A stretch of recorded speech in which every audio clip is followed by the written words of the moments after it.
Professor Yunus বলছেন, বিচার তাৎক্ষণিকভাবে করতে গেলে অবিচার হয়ে যায়। বিচারের মূল জিনিসটা হলো এটা সুবিচার হতে হবে, অবিচার যেন না হয়। আমরা অবিচারের বিরুদ্ধে দাঁড়িয়েছিলাম বলেই এই সংগ্রাম হয়েছে, এই আত্মত্যাগ হয়েছে। আমরা যদি অবিচারে নামি তাহলে তাদের আর আমাদের মধ্যে তফাৎ থাকলো কোথায়? আমরা অবিচারে নামবো না। আমরা যারা অপরাধী তাদের পুলিশের হাতে, আইনের হাতে সোপর্দ করব। যারা অপরাধী নয়, পুলিশের হাতে দেওয়ার মতো নয়, তাদের মানুষ করব। তাদের বলবো, ভাই এদেশ আমরা একসাথে গড়ি। যে দেশ আমরা একসাথে গড়ি, যে দেশ আমরা একসাথে গড়ার স্বপ্ন দেখছি, তোমরাও সেই স্বপ্ন দেখো। এদেশ আমার একার না, তোমারও এদেশ। তুমি এদেশের সন্তান, আমিও এদেশের সন্তান।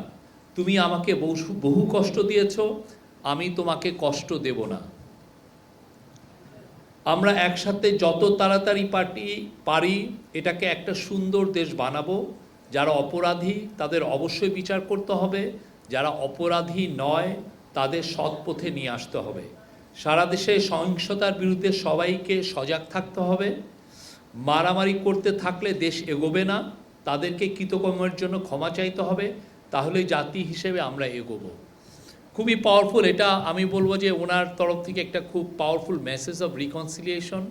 আমরা আমাদের সোসাইটিতে যাতে এক ধরনের সবাই মিলমিশে থাকে। অবশ্যই যারা আইন হাতে তুলে নিয়েছিলেন, যারা ক্রাইম করেছেন, যারা এই জুলাই গণহত্যার সাথে জড়িত বা তারও আগে যারা গুম খুনের সাথে জড়িত, করাপশনে, তাদের তো বিচার হবে। কিন্তু বাংলাদেশের ভাস্ট মেজরিটি মানুষ তারা আসলে শান্তিপূর্ণ একটা পলিটিক্স করতে চান। আমরা চাই সেই পলিটিক্সের পরিবেশটা শুরু হোক।